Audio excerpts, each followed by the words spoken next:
Death in ancient Egypt was not the end. It was merely a brief interruption, a dangerous transition into a glorious, eternal afterlife. But this eternity came with a strict condition. The soul needed a physical home to return to. If the body rotted away, the soul would be lost forever in the dark void of the underworld. This terrifying belief birthed one of the most complex, fascinating, and enduring scientific practices in human history: mummification. How did a civilization existing over 3,000 years ago manage to preserve human tissue so perfectly that we can still see their facial features, their hair, and even their tattoos today?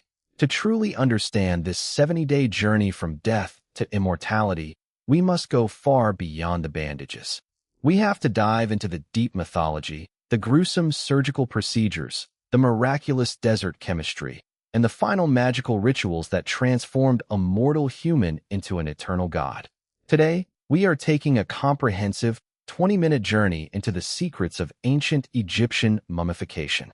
To comprehend why the Egyptians went to such extreme lengths to preserve a dead body, you first have to understand how they viewed the human soul.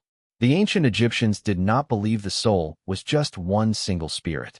Instead, they believed it was divided into several distinct parts, the most important being the Ka, the Ba, and the Ak. The Ka was the life force, the spark of life that distinguished a living person from a dead one. When you died, your Ka left your body, but it still needed to be fed. This is why Egyptians left food and drink offerings inside tombs. The Ba was closer to what we consider the personality or the unique character of an individual. It was often depicted as a bird with a human head. During the day, the Ba could fly out of the tomb, travel the world of the living, and follow the sun god Ra across the sky. But here was the catch. Every single night, the Ba and the Ka had to return to the tomb and reunite with the physical body. If the body was destroyed or decayed beyond recognition, the Ba would not recognize it. The soul would shatter, and the person would cease to exist entirely. This concept of the second death was the absolute greatest fear of any ancient Egyptian. When reunited within the preserved body, the Ka and the Ba formed the Ak, an enlightened, immortal spirit that could live forever in the field of reeds, the Egyptian version of paradise. Therefore, preserving the physical vessel was not just a burial custom. It was an absolute biological and spiritual necessity. This entire practice stems from the foundational myth of ancient Egypt, the story of Osiris. According to legend, Osiris was a legendary king of Egypt who was murdered by his jealous brother, Seth. Seth didn't just kill Osiris. He chopped his body into 14 pieces and scattered them all over Egypt to ensure he could never return. But Osiris's wife, the magical goddess Isis, scoured the land, gathered the pieces of her husband, and bound them together using linen strips. With the help of the jackal-headed god Anubis, Isis performed the very first mummification. Through magic, she resurrected Osiris, not to rule the living, but to become the eternal king of the underworld. From that moment on, every Egyptian wanted to emulate Osiris. They believed that by undergoing the exact same mummification process, they too could conquer death. And so, the god Anubis became the patron deity of embalmers, and the sacred science of mummification was born. When a person died, the clock immediately started ticking. In the sweltering heat of the Egyptian climate, a body would begin to decompose rapidly. For the wealthy, the nobility, and the pharaohs, the body was rushed to a specialized, temporary structure on the west bank of the Nile known as the Ibu, or the tent of purification. Here, the priests took over. These were not just men reciting prayers. They were master anatomists, early chemists, and skilled surgeons. The chief embalmer often wore a massive, heavy wooden mask of Anubis, taking on the persona of the god himself. In the Ibu, the body was stripped of its earthly clothes and thoroughly washed with water drawn from the sacred Nile River. But water alone was not enough. The priests scrubbed the skin with palm wine. This was a stroke of ancient medical genius. The alcohol in the wine acted as a powerful antiseptic, killing the surface bacteria that cause early decay, while the strong scent of the wine helped mask the inevitable smell of death. Once purified, the body was moved to the Wabit, the place of embalming, or literally translated, the pure place. This was the slaughterhouse of death, the surgical workshop where the real, gruesome work began. The mummification process was strictly mandated to take exactly 70 days. This was not a random number. It corresponded directly to the path of the star Sirius, which disappears from the Egyptian night sky for exactly 70 days before rising again. Just as the star returned, so too would the soul. The first major surgical procedure was the removal of the brain, a process known as excerebration. To the modern mind, the brain is the center of our universe. But to the ancient Egyptians, it was completely worthless. They believed the brain was just an organ that produced mucus and had no function in the afterlife. However, it was full of moisture and fat, meaning it would rot very quickly. It had to go. To preserve the facial structure, the embalmers could not simply cut the head open. Instead, they used a long, specialized bronze instrument with a hooked end. The priest would insert this hook carefully up through the deceased's left nostril, pushing it deep into the nasal cavity until it met the cribriform plate, a thin, fragile bone at the base of the skull. With a sharp strike, they broke through the bone and entered the brain cavity.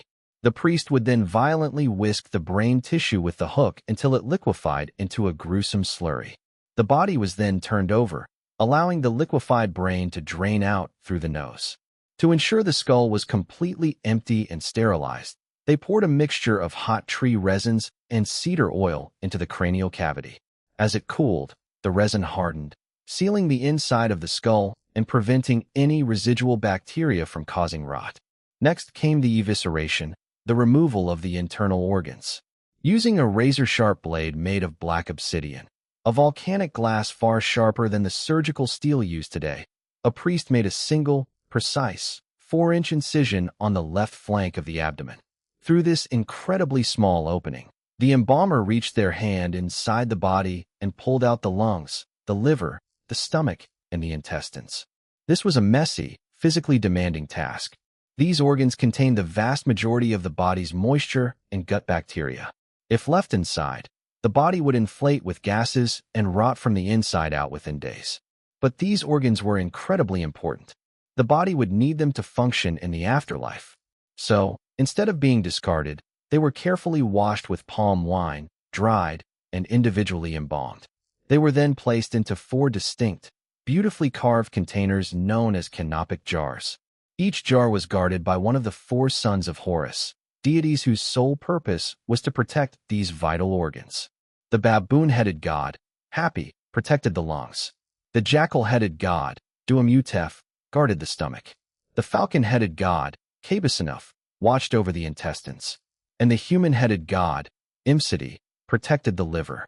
These jars would eventually be placed in the tomb right next to the coffin. However, if you looked closely inside the hollowed chest cavity of the deceased, you would notice that one single organ was deliberately left behind: the heart. To the ancient Egyptians, the heart, not the brain, was the absolute center of human intelligence, memory, emotion, and the soul itself. It was the hard drive of a human life. They believed that in the afterlife, the deceased would face the ultimate judgment before Osiris. The god Anubis would place the deceased's heart on a golden scale, balanced against the feather of Ma'at, which represented truth, justice, and universal order. If the person had lived a good, balanced life, their heart would be as light as the feather, and they would be granted access to paradise. But if the heart was heavy with sin, a terrifying monster named Ammit, part crocodile, part lion, part hippopotamus, would instantly devour the heart. The soul would be destroyed forever. Therefore, removing or damaging the heart during embalming was an unforgivable mistake. With the brain and the abdominal organs gone, the body was essentially a hollow shell. Now came the most critical, most time-consuming phase of the entire preservation process: extreme dehydration. You cannot preserve meat without removing the moisture, and human flesh is no different. But the Egyptians didn't just lay the body in the hot sun. They used a miracle of geology, a naturally occurring salt called natron. Natron was harvested from the dry lake beds of Wadi Natron, a desert valley northwest of Cairo. It is not just table salt. It is a unique, natural mixture of sodium carbonate, sodium bicarbonate, sodium chloride, and sodium sulfate. In modern terms, it is a combination of baking soda and salt. The priests stuffed the empty chest and abdominal cavities with small linen packets filled with this natron powder. Then, they laid the body on a slanted embalming table and buried it completely under a massive mound of loose natron. And there the body stayed. For 40 agonizingly slow days, the body lay buried in the sweltering heat of the workshop. The natron acted as a chemical sponge. It aggressively pulled every single drop of moisture, fat, and fluid from the skin and muscle tissue. The slanted table allowed the drawn-out fluids to drain away into a collection bowl. At the same time, the high alkaline levels in the baking soda neutralized the acidic environment that flesh-eating bacteria need to survive. It stopped the biological clock of decomposition completely. When the 40 days were finally up, the priests carefully swept away the salt and dug the body out. The physical transformation was shocking. The corpse was completely desiccated. It had lost about 75% of its original water weight. The skin had turned dark, leathery, and hard, clinging tightly to the skeleton. The body was incredibly stiff and fragile, but it was permanently immune to rot. However, the dried body now looked like a terrifying, skeletal ghoul. It certainly didn't look like the vibrant person who had died 40 days earlier. The priests knew that if the soul returned and saw this shriveled husk, it might not recognize its own body. So, the next phase was cosmetic restoration. The embalmers had to make the dead look alive again. They washed the hardened skin one more time to remove the crusty salt. Then, they vigorously massaged the body with a rich, fragrant mixture of cedar oil, frankincense, myrrh, wax, and sweet-smelling tree resins. This deep tissue massage helped soften the leathery skin, restoring a slight bit of elasticity and preventing it from cracking during the wrapping phase. To plump up the sunken face, the hollow cheeks, and the collapsed chest, they stuffed the body with a mixture of clean sawdust, dry leaves, earth, and linen rags. They packed mud or small stones into the empty eye sockets to simulate the shape of real eyes, and sometimes even painted the eyelids and lips with red ochre dust to give the corpse a rosy, lifelike complexion. The incision on the abdomen was sealed and covered with a plaque bearing the Eye of Horus, a powerful symbol of healing and protection. Now, on day 55, began the most tedious, highly ritualistic phase, the wrapping. This process alone took 15 full days. It was not just about covering the body. It was about building a magical armor to protect the deceased on their dangerous journey through the underworld. The embalmers used hundreds of yards of fine linen, often torn from old clothing or bedsheets donated by the family, which added a personal spiritual connection. They started incredibly small. They wrapped each individual finger and toe separately. Then they wrapped the hands, the forearms, the upper arms, the feet, and the legs, before finally binding the limbs to the main torso. As the layers of linen slowly built up, the priests worked like ancient magicians. Between the layers of bandages, they tucked dozens, sometimes hundreds, of magical amulets. There was the Ankh, the symbol of eternal life. The Jed pillar, representing the backbone of Osiris, to give the body strength and stability. And most importantly, the heart scarab. This was a large stone beetle placed directly over the deceased's heart. It was carved with a specific spell from the Book of the Dead, spell 30b. This spell commanded the heart not to speak out against the deceased during the final judgment before Osiris. It was the ultimate insurance policy for the afterlife. As the wrappers worked, a specialized priest known as the lector priest stood nearby, continuously reading magical incantations and spells aloud to activate the amulets. Periodically, the wrappers would pause, and hot, liquid tree resin was poured over the bandages. This resin acted as an incredibly strong glue, binding the layers of linen together. As it cooled, the dark resin hardened like a turtle shell, sealing the mummy in a highly protective, airtight, waterproof cocoon. Fun fact, centuries later, when Persian and Arab travelers discovered these bodies, they saw this hardened, black resin and thought the bodies had been preserved using bitumen, a naturally occurring black petroleum pitch. The Persian word for this pitch is mumia. That is exactly where our modern English word mummy comes from. They were named after the black goo that coated their bandages. Once the body was completely wrapped, taking on the iconic shape we all recognize today, A beautiful mask was placed over the head and shoulders. For commoners, this was made of cartonnage, a type of ancient papier-mâché made of linen and plaster, painted with bright colors. For pharaohs, like the famous Tutankhamun, this mask was forged from solid, gleaming gold, representing the flesh of the gods. The 70 days were finally up. The mummy was placed inside a wooden coffin, which was often nested inside another coffin, and given back to the grieving family for the funeral. But the journey wasn't quite over. Before the mummy could be sealed in the tomb, one final, crucial piece of magic had to be performed at the entrance of the grave, the opening of the mouth ceremony. The mummy was stood upright outside the tomb. A priest, wearing a leopard skin cloak, would take a specialized adze tool and touch it to the mummy's mouth, nose, eyes, and ears. This magical act was believed to unblock the senses, allowing the deceased to breathe, speak, see, and eat the food offerings in the afterlife. Only after this ceremony was the mummy truly considered alive in the next world.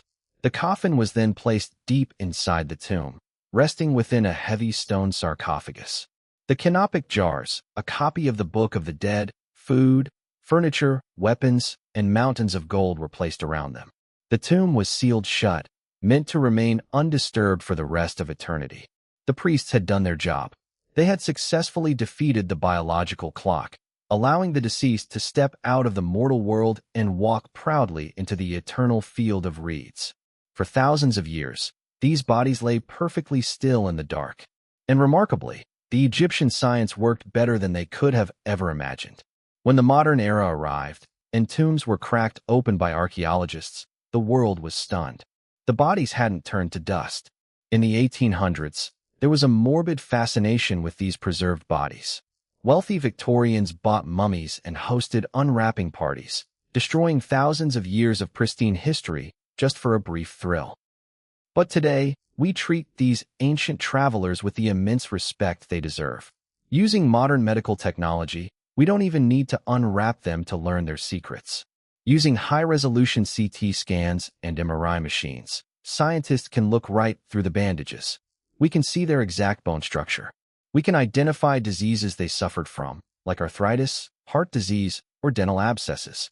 We know that Pharaoh Ramses the Great was in his 90s, suffered from a terrible hunched back, and had red hair. We know that King Tutankhamun had a clubfoot and died from complications of a broken leg and malaria. We can even extract ancient DNA to map their family trees. Because of the genius of the priests in the Wabbit, the perfection of the natron salt, and the meticulous care of the wrapping, these ancient men and women have conquered time. They sought physical immortality, and in a way, they achieved it. 3,000 years after their hearts stopped beating, we are still speaking their names, studying their faces, and marveling at the civilization they built. Death was not the end for the ancient Egyptians. Thanks to the science of mummification, it was just the beginning.